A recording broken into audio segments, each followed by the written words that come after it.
Aspirants ఈరోజు topic వచ్చేసి already మనము టీచీ టెట్కి సంబంధించిన ప్రీవియస్ పేపర్స్ అనేవి అనాలిసిస్ స్టార్ట్ చేసాము.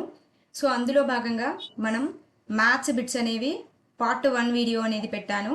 సో అది కూడా 16th జూన్ అండి. 16th జూన్లో జరిగిన షిఫ్ట్ 1 పేపరు. సో ఈ షిఫ్ట్ 1 పేపర్లో వచ్చిన బిట్స్లలో 8 బిట్స్ అనేవి మ్యాథ్స్ బిట్స్ పార్ట్ 1 వీడియోగా పెట్టాను.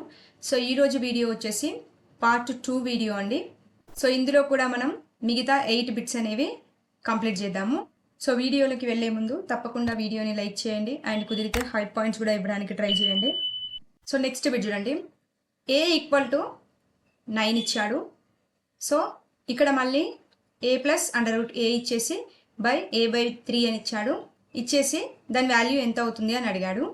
సో మనకి ఏమి ఇచ్చాడు, a = 9 కాబట్టి a ప్లేస్లో మనం 9ని సబ్స్టిట్యూట్ చేస్తే సరిపోద్ది. ఓకే, సో ఇక్కడ ఏమి ఇచ్చాడు, a+√a/a/3 ఇచ్చాడు కదా.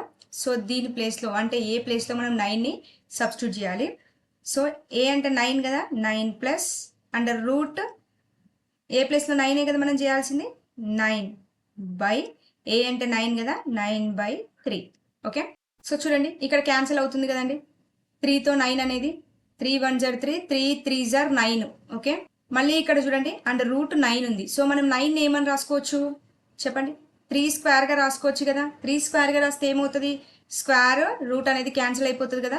సో క్యాన్సిల్ అయిపోతే మనకి ఎంత మిగులుతుంది, 9 ప్లస్ ఇక్కడ 3 కదా, సో 3/3 మిగులుతుంది, అంతే కదా. రైట్, 9 + 3 ఎంత మనకు, 9 + 3 12 అవుతుంది /3. సో 3తో క్యాన్సిల్ చేయండి, 3తో క్యాన్సిల్ చేస్తే 3 4 = 12. సో 4 అనేది మనం ఆన్సర్గా తీసుకుంటాం. సో 4 అనేది ఇక్కడ ఆన్సర్గా కన్సిడర్ చేయాలి. ఓకే, ఈ బిట్ని ఈ విధంగా సాల్వ్ చేయాలి. నెక్స్ట్ బిట్ చూడండి, ఏమిచ్చాడు, 220లో 40% అంటే ఆఫ్ అండి. ఆఫ్ అంటే లో అని అర్థం. సో ప్లస్ 160లో 30% ఎంత. ఓకే, ఇక్కడ ఒకటే గుర్తుపెట్టుకోండి, ఆఫ్ అని ఉంది అంటే అక్కడ ఇంటూ ఉన్నట్టే. ఓకే, గుర్తుపెట్టుకోండి, ఆఫ్ అని వచ్చింది లేదంటే లో అని అడిగారు అంటే అక్కడ మనకి ఇంటూ ఉన్నట్టే. ఓకే, ఇంటూ ఉన్నట్టే కదండి. సో ఏమిచ్చాడు, 220 లో అన్నాడు కాబట్టి ఇంటూ 40% అంటే మనం దీన్ని ఏ విధంగా రాస్తామండి, 40% అంటే 40/100గా రాస్తాం, అంతే కదండి. రైట్, ఈ విధంగా దీన్ని రాసుకోవాలి. రాసుకొని దీన్ని సాల్వ్ చేయండి. చూడండి ఇక్కడ 1 0 1 0 క్యాన్సల్. సో ఇక్కడ 1 0 1 0 క్యాన్సల్. సో 24 × 4 ఎంత అవుతుంది, 88 అవుతుంది, అవునా. రైట్, ఇది ఫస్ట్ క్వశ్చన్ యొక్క సొల్యూషన్. నెక్స్ట్ ఏమి ఇచ్చాడు, 160 లో అన్నాడు కాబట్టి ఇంటూ ఎంత, 30% కదా, 30/100 ఇస్తాం 30% అంటే. సో ఇక్కడ 2 zeros, ఇక్కడ 2 zeros క్యాన్సల్. సో 16 × 3 ఎంత అవుతుంది, 48 అవుతుంది. ఓకే, సో ఏమన్నాడు, ప్లస్ చేయమని అన్నాడు కాబట్టి మనం ఏం చేయాలి, సో ఈ 88 + 48 చేయాలి. ఓకే, 88 + 48 చేస్తే మనకి ఎంత వస్తుందండి చెప్పండి, 136 వస్తుంది. ఎక్కడుంది 136, సో ఇక్కడ 136 అనేది ఆన్సర్గా తీసుకుంటాం. ఓకే, ఒకటే గుర్తుపెట్టుకోండి, ఆఫ్ అని కనబడింది లో అని కనబడింది అంటే అది ఇంటూగా కన్సిడర్ చేసుకోండి. ఓకే, నెక్స్ట్ బిట్ చూడండి, థియరీ పార్ట్ నుండి పడింది. ఒక రేఖాఖండానికి వరుసగా గీయగల గరిష్ట సమద్విఖండన రేఖలు మరియు లంబ సమద్విఖండన రేఖలు ఎన్ని. ఓకే, అంటే ఇలా ఒక రేఖాఖండం అంటే ఇదే కదండి, అంటే 2 అంత్య బిందువులు ఉంటాయి. సో దీన్ని మనం రేఖాఖండం అంటాం. ఓకే, దీన్ని కొలవచ్చా అంటే డెఫినెట్గా కొలవచ్చు. ఓకే, దీనికి గీయగల సమద్విఖండన రేఖలు ఎన్ని, లంబ సమద్విఖండన రేఖలు ఎన్ని అని అడిగాడు. ఓకే, సో చూడండి ఒక రేఖాఖండం యొక్క మధ్య బిందువు ఉంటుంది కదా. సో ఈ మధ్య బిందువు గుండా వెళ్ళే ఏదైనా రేఖను ఏమంటారు అంటే కిరణము అంటారు. కిరణము అంటారు లేదా దీన్నే సమద్విఖండన రేఖ అంటారండి. ఓకే, ఒక రేఖాఖండం మధ్య బిందువు గుండా పోయే ఏ రేఖనైనా కానీ కిరణము అంటాం లేదంటే సమద్విఖండన రేఖ అంటాం. ఓకే, సో ఇది సమద్విఖండన రేఖ కదా. ఇలాంటి సమద్విఖండన రేఖలు ఎన్ని గీయొచ్చు అండి చెప్పండి, ఒక బిందువు గుండా అనంతమైన సమద్విఖండన రేఖల్ని గీయొచ్చు, అంతే కదండి. సో ఒక బిందువు గుండా మనం ఎన్ని సమద్విఖండన రేఖలైనా గీయొచ్చు. కాబట్టి ఎన్ని సమద్విఖండన రేఖలు గీయొచ్చు అంటే ఇన్ఫినిటీ గీయొచ్చు. ఓకే, ఇన్ఫినిటీ ఎన్నైనా గీయొచ్చు. ఓకే, ఇన్ఫినిటీగా గీయొచ్చు. అదే లంబ సమద్విఖండన రేఖలు ఎన్ని అంటే చూడండి, ఒక రేఖాఖండం గుండా లంబ సమద్విఖండన రేఖలు ఎన్ని గీయొచ్చు అంటే, లంబ సమద్విఖండన అంటే ఏంటంటే కంపల్సరీగా 90 degrees కోణం అనేది కనపడాలి. అంటే పర్టికులర్గా ఇలా వెళ్ళాలి, అంతే కదా. మళ్ళీ ఇలా సైడ్కి వెళ్తే మళ్ళీ అది లంబ సమద్విఖండన రేఖ అవుతుందా? అవ్వదు కదా. సో ఇలా పర్టికులర్గా వెళ్ళాలి, స్ట్రైట్గా వెళ్తేనే అది లంబ సమద్విఖండన రేఖ అవుతుంది. సో ఎన్ని గీయొచ్చు ఒక రేఖాఖండం గుండా అంటే కేవలం లంబ సమద్విఖండన రేఖ ఒకటి మాత్రమే గీయొచ్చు. సో ఒకటి మాత్రమే గీయొచ్చు. ఓకే, అదే సమద్విఖండన రేఖలు అయితే అనంతం గీయొచ్చు, లంబ సమద్విఖండన రేఖ అయితే కేవలం ఒకటి మాత్రమే గీయొచ్చు. సో సెకండ్ వన్ అనేది ఆన్సర్గా తీసుకుంటాం. ఓకే, థియరీ పార్ట్ నుండి పడింది బిట్. నెక్స్ట్ బిట్ చూడండి, రెండు అకరణీయ సంఖ్యల మధ్య ఎన్ని అకరణీయ సంఖ్యలు ఉంటాయి అని అడిగారు. ఓకే, ఒక రెండు అకరణీయ సంఖ్యలు ఉన్నాయి, వాటి మధ్య ఎన్ని అకరణీయ సంఖ్యలు ఉంటాయి అని అడిగాడు. చూడండి, మనం అకరణీయ సంఖ్యలను కనుగొనడానికి a+b/2 అనే సూత్రం వేసేసి కనుక్కుంటాం. ఓకే, అంటే ఏ అంటే ఒక అకరణీయ సంఖ్య అవుతుంది, ఇంకో బి అంటే ఇంకో అకరణీయ సంఖ్య అవుతుంది. ఓకే, సో అంటే మనం ఇక్కడ ఏం చేస్తాం, హారాలను ఇక్కడ ఏం చేస్తామండి, మనం హారాలను అండ్ లవాలను సమానం చేసేసి మళ్ళీ యాడ్ చేసి సమాన భిన్నాలను రాబడతాం. ఓకే, సో ఇలా ఒక రెండు అకరణీయ సంఖ్యల మధ్య ఎన్నైనా అకరణీయ సంఖ్యలు ఉండొచ్చండి. ఓకే, సో ఇప్పుడు ఎగ్జాంపుల్గా ఇప్పుడు రెండు సాధ సంఖ్యలు అనుకో, సాధ సంఖ్యలు 1 నుండి స్టార్ట్ అవుతాయి కదా, 1 2 3 4 5 ఇలా ఉంటాయి. ఓకే, సో ఇప్పుడు చూడండి 2కి 4కి మధ్య ఎన్ని సాధ సంఖ్యలు ఉంటాయి అంటే ఒకటి ఉంటుంది అని చెప్పొచ్చు. ఓకే, అదే 3కి 4కి మధ్య ఎన్ని ఉంటాయండి, 3కి 4కి మధ్య ఏదైనా సంఖ్య ఉందా, లేదు. సో 0 ఉంటుంది అని చెప్తాం. చూడండి, ఇక్కడ ఒక అకరణీయ సంఖ్య ఉంది, ఇక్కడ ఒక అకరణీయ సంఖ్య ఉంది అనుకోండి, వీటి మధ్య ఎన్ని ఉంటాయి అంటే నెంబర్ ఆఫ్ ఉండొచ్చు. సో దీన్ని మనం ఏం చేస్తాం, ఈ ఫార్మెట్లో చేస్తాం మనం. సో 2/5 + 3/4/2 వేసుకొని చేస్తాం, మళ్ళీ వచ్చిన దాన్ని మళ్ళీ చేయాల్సి ఉంటుంది. సో ఇలా చేసుకుంటూ వెళ్తాం కాబట్టి సో ఇక్కడ నెంబర్ ఆఫ్ అకరణీయ సంఖ్యలు ఉండొచ్చు. ఓకే, అదే సహజ సంఖ్యల విషయానికి వస్తే పరిమితంగా ఉంటాయి, మనం వాటిని కౌంట్ చేసి చెప్పొచ్చు. సో పరిమితంగా ఉంటాయి. సో అదే అకరణీయ సంఖ్యల విషయంలో అయితే ఇన్ఫినిటీగా ఉంటాయి.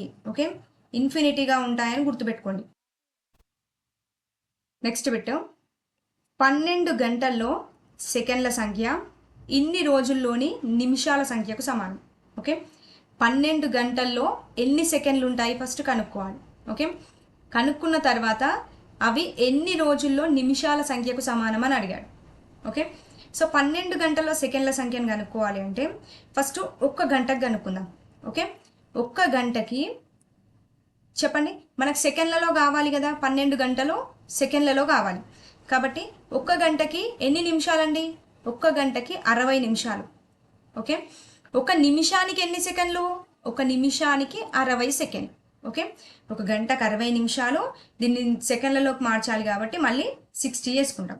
ఓకే, సో దీన్ని మనం క్యాలిక్యులేట్ చేస్తే అంటే 60 × 16 చేస్తే మనకి 3600 సెకండ్స్ వస్తాయండి. ఓకే, సో సెకండ్స్ వచ్చాయి కదా, ఇది ఒక్క గంటకి 3600 సెకండ్స్ వచ్చాయి.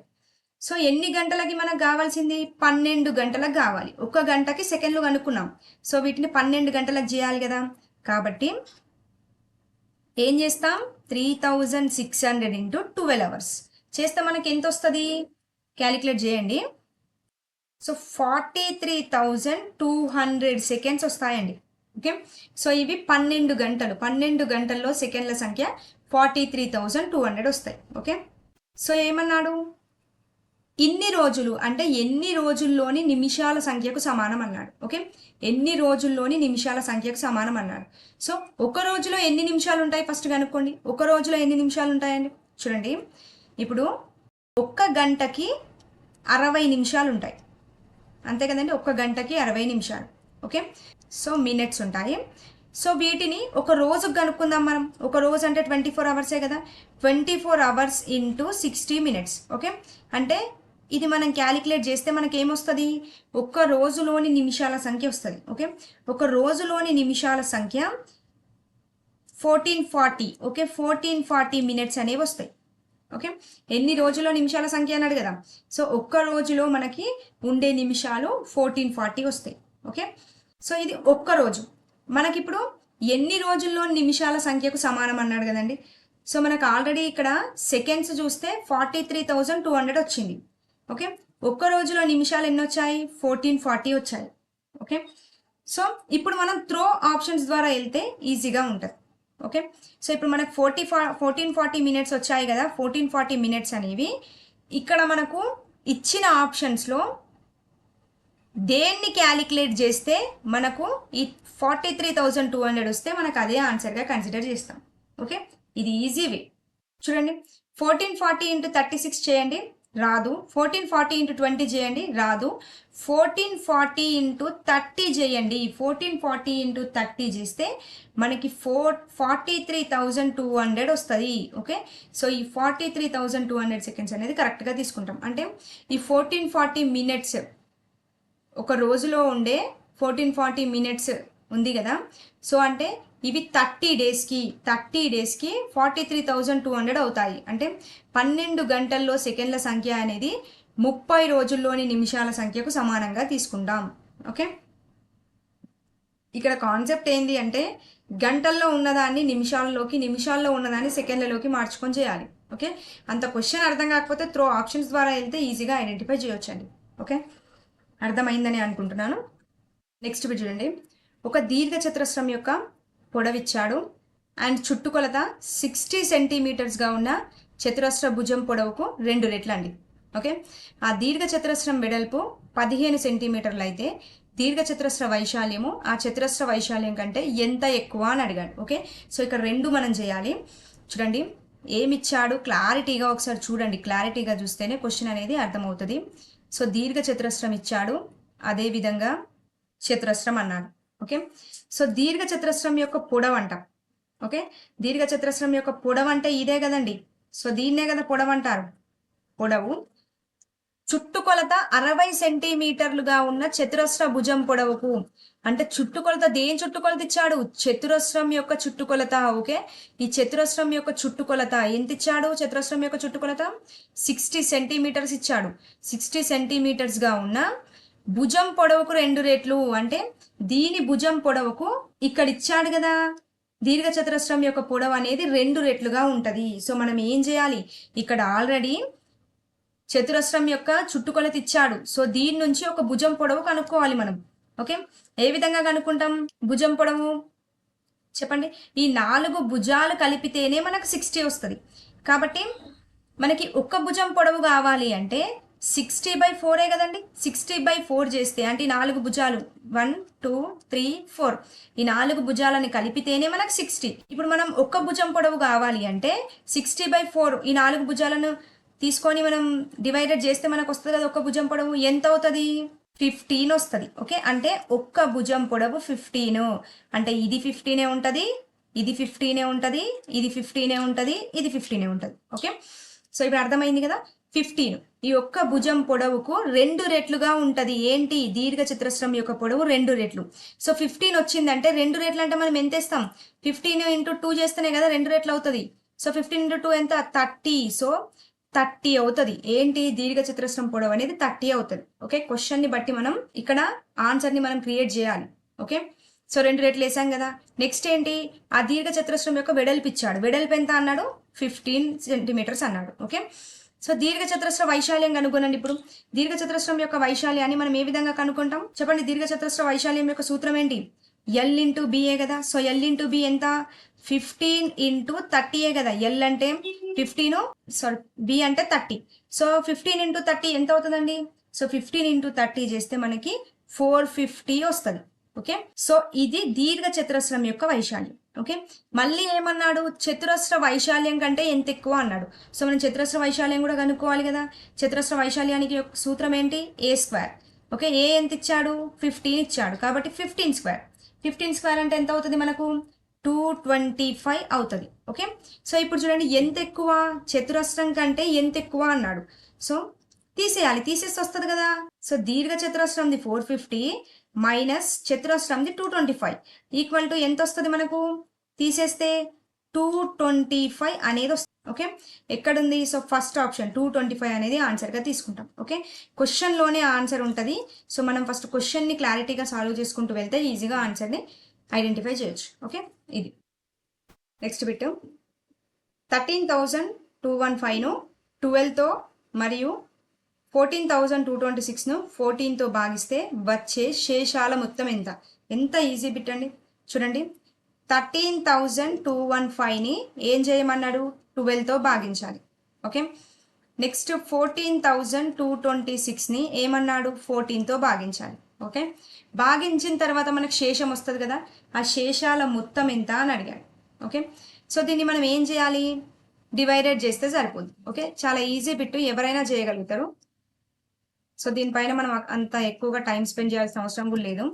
సో 12తో ఈ నెంబర్ని క్యాన్సిల్ చేస్తే, సో ఇక్కడ 12 1 జర్ 12, 12 1 జర్ 12, సో 0 పెట్టుకుంటాం. సో 12 1 జర్ 12 చేస్తే మనకి ఇక్కడ ఎంత మిగిలింది, 13 14 15. సో ఇక్కడ మనకి శేషం 3 మిగిలింది. ఓకే, సో మరి 14తో దీన్ని క్యాన్సిల్ చేయండి. 14 1 జర్ 14, సో 14 6 జర్ 84 వస్తుంది. ఓకే, సో 84 వస్తే మనకి ఇక్కడ ఎంత మిగులుతుంది, 85 86, ఇక్కడ 2 మిగులుతుంది. ఓకే, క్యాలిక్యులేట్ చేసుకోండి ఒకసారి. సో ఇక్కడ శేషం ఎంత మిగిలింది, 3, ఇక్కడ శేషం ఎంత మిగిలింది, 2. సో మొత్తం అన్నాడు కదా, సో 3 + 2 = ఎంత అవుతుంది, 5. సో ఎక్కడ ఉంది 5 అనేది మనం ఆన్సర్గా తీసుకుంటాం. ఓకే, ఏం లేదు, జస్ట్ డివైడ్ చేస్తే సరిపోద్ది. సో డివైడెడ్ బై ప్రతి ఒక్కరికి వచ్చు కాబట్టి అంతగా ఎక్స్ప్లెనేషన్ ఇవ్వలేదు. సో అంతే అండి, ఈజీగా చేయొచ్చు దీన్ని. నెక్స్ట్ బిట్ చూడండి, ఈ క్రింది వాక్యాల్లో ఏది తప్పు అని అడుగుతున్నాడు. సో స్టేట్మెంట్స్ ఇవన్నీ కూడా. సో ఒక దీర్ఘ చతురస్రం ఒక చతురస్రం కాదు అన్నాడు, ఒక గాలిపటం ఒక సమాంతర చతుర్భుజం కాదు అన్నాడు, ఒక సమలంబ చతుర్భుజం ఒక సమాంతర చతుర్భుజం అన్నాడు, ఒక సమచతుర్భుజం ఒక చతురస్రం కాదు అన్నాడు. ఓకే, సో దీనికోసం మనం ఏం చేయాలి అంటే ఫస్ట్ ఒక చిన్న కాన్సెప్ట్ చూసుకోవాలి. ఇక్కడ కాన్సెప్ట్ చూడండి, ఇప్పుడు సమలంబ చతుర్భుజం ఇది ఆర్డర్ వైజ్గా గుర్తుపెట్టుకోవాలి. ట్రెపీజియం, సమద్విబాహు సమలంబ చతుర్భుజం, నెక్స్ట్ గాలిపటం, రాంబస్, సమాంతర చతుర్భుజం, దీర్ఘ చతురస్రం, చతురస్రం. ఓకే, చూడండి, సమలంబ చతుర్భుజం అంటే ట్రెపీజియాలన్నీ కూడా గాలిపటాలు అవుతాయా అంటే కాదండి. ఓకే, మరి గాలిపటాలన్నీ సమలంబ చతుర్భుజాలు అవుతాయా అంటే అవుతాయి. ఓకే, చూడండి, పైనుండి కిందికి వస్తే ఇప్పుడు గాలిపటం అనేది సమాంతర చతుర్భుజం అవుతుందా అంటే అవ్వదు, పైనుండి కిందికి వస్తే కాదండి. ఓకే, అదే దీర్ఘ చతురస్రం అనేది గాలిపటం అవుతుందా అంటే అవుతుంది. ఓకే, పైనుండి కిందికి వస్తే అది అవ్వదు, కింది నుండి పైకి వెళ్ళిన ప్రతి ఒక్కటి కూడా అవుతుంది. ఓకే, ఇది ఒక్కటి కాన్సెప్ట్ గుర్తుపెట్టుకోండి. పైనుండి కిందికి వస్తున్నాము అంటే అది కాదు అని అర్థం, కింది నుండి పైకి వెళ్తున్నాము అంటే అది అవుతుంది అని అర్థం. ఓకే, ఇప్పుడు నేను ఇప్పుడు క్వశ్చన్ ఇస్తున్నాను, గాలిపటాలన్నీ సమాంతర చతుర్భుజాలే అంటున్నాను. ఓకే, గాలిపటాలన్నీ సమాంతర చతుర్భుజాలే అంటే పైనుండి కిందికి వచ్చింది కాబట్టి అది కాదు, రాంగ్. అదే సమాంతర చతుర్భుజాలన్నీ గాలిపటాలు అవుతాయి అంటున్నా అంటే కింది నుండి పైకి వెళ్తున్నా సమాంతర చతుర్భుజాలన్నీ గాలిపటాలు అవుతాయి అంటున్నా. ఎస్, ఎగ్జాక్ట్లీ అవుతుంది. ఓకే, కింది నుండి పైకి వెళ్తే ఆన్సర్ అవుతుంది, పైనుండి కిందికి వెళ్తే కాదు. ఓకే, క్వశ్చన్, రాంబస్లు అన్నీ కూడా చతురస్రాలు అవుతాయి అంటున్నా. సో రాంబస్లు అన్నీ కూడా చతురస్రాలు అవుతాయా, పైనుండి కిందికి వచ్చింది కదా, సో కాదు. ఓకే, అదే చతురస్రాలన్నీ కూడా రాంబస్లు అవుతాయి అంటే అది కరెక్ట్ అవుతుంది. ఓకే, ఇది ఈ కాన్సెప్ట్ ఒక్కటి గుర్తుపెట్టుకోండి. చూడండి, ఇది ఏది తప్పు అన్నాడు. ఓకే, ఏది తప్పుగా ఉన్నది ఏంటి అని అడిగాడు. చూడండి, ఒక దీర్ఘ చతురస్రం ఒక చతురస్రం కాదు. చూడండి, ఒక దీర్ఘ చతురస్రం అనేది చతురస్రం కాదు అంటున్నాడు. ఓకే, కరెక్టే కదండి, ఒక దీర్ఘ చతురస్రం చతురస్రం అవుతుందా, అవ్వదు కదా, పైనుండి కిందికి వచ్చింది అవ్వదు కదా. అదే చతురస్రాలన్నీ కూడా దీర్ఘ చతురస్రాలు అవుతాయి అంటే కరెక్ట్ అవుతుంది. బట్ దీర్ఘ చతురస్రం అనేది చతురస్రం కాదు అంటున్నాడు, కరెక్టే కదా, దీర్ఘ చతురస్రం కాదు కదా, సో ఇది కరెక్టే అవుతుంది. ఓకే, మనం ఏది తప్పు ఉందో చూసుకోవాలి. ఓకే, నెక్స్ట్, ఒక గాలిపటం ఒక సమాంతర చతుర్భుజం కాదు. చూడండి, ఒక గాలిపటం అనేది సమాంతర చతుర్భుజం కాదంట, కరెక్టే కదా. గాలిపటం సమాంతర చతుర్భుజం అవుతుందా, కాదు, సమాంతర చతుర్భుజాలు అన్నీ కూడా గాలిపటాలు అవుతాయి కానీ గాలిపటం సమాంతర చతుర్భుజం కాదు. సో ఇది కరెక్టే. నెక్స్ట్, ఒక సమలంబ చతుర్భుజం ఒక సమాంతర చతుర్భుజం అంట. చూడండి, ఒక సమలంబ చతుర్భుజం అంటే ట్రెపీజియం, ఒక సమలంబ చతుర్భుజం అంటే ట్రెపీజియం కదా. సో ట్రెపీజియం అనేది ఒక సమాంతర చతుర్భుజం అంట. చూడండి, ట్రెపీజియం అనేది సమాంతర చతుర్భుజం అవుతుందా, అవ్వదు కదా. సో సమాంతర చతుర్భుజాలన్నీ సమలంబ చతుర్భుజాలు అంటే ట్రెపీజియాలు అవుతాయే కానీ ట్రెపీజియం అనేది సమాంతర చతుర్భుజం అవుతుందా, అవ్వదు కదా. కానీ ఇక్కడ అవుతుంది అని ఇచ్చాడు, సో ఇది తప్పు కదా. సో ఇది తప్పు కాబట్టి మనం ఇదే ఆన్సర్గా తీసుకుంటాం, ఎందుకంటే మనకు అడిగింది తప్పు కాబట్టి. ఓకే, సమలంబ చతుర్భుజం ట్రెపీజియాలు అన్నీ కూడా మనకు సమాంతర చతుర్భుజాలు అవ్వవు. నెక్స్ట్ క్వశ్చన్ చూడండి, లాస్ట్ క్వశ్చన్. సమచతుర్భుజం అంటే రాంబస్ ఒక చతురస్రం కాదు అంటున్నాడు. చూడండి, రాంబస్ అనేది ఒక చతురస్రం అవుతుందా చెప్పండి? అవ్వదు కదా. ఎందుకు? పైనుండి కిందికి వచ్చింది ఏది కూడా అవ్వదు. అదే చతురస్రాలన్నీ రాంబస్ అవుతాయి కానీ రాంబస్ చతురస్రం అవుతుందా? అవ్వదు. అదే చెప్తున్నాడు అవ్వదు అని. సో ఇది కరెక్టే. ఓకే, మన కానిది అడిగాడు కాబట్టి సో ఇది మనం కరెక్ట్గా తీసుకుంటాం. ఓకే, ఈ యొక్క కాన్సెప్ట్ గుర్తుపెట్టుకోండి. నెంబర్ ఆఫ్ టైమ్స్ బిట్స్ అనేవి ఫ్రేమ్ అయినాయి. ఇదండి ఈరోజు టాపిక్లో కూడా మనం 8 బిట్స్ అనేవి డిస్కస్ చేసాము. సో నెక్స్ట్ వీడియోలో పార్ట్ 3గా ఇంకో వీడియో అనేది అప్లోడ్ చేస్తాను. దానితో 16th జూన్ బిట్స్ అనేవి టోటల్గా కంప్లీట్ అయిపోతాయి. సో వీడియో మీకు యూస్ఫుల్గా అనిపిస్తే తప్పకుండా లైక్ చేయండి. అండ్ నెక్స్ట్ వీడియోలో మళ్ళీ కలుద్దాం. థ్యాంక్ యూ అండి. Thank you for watching.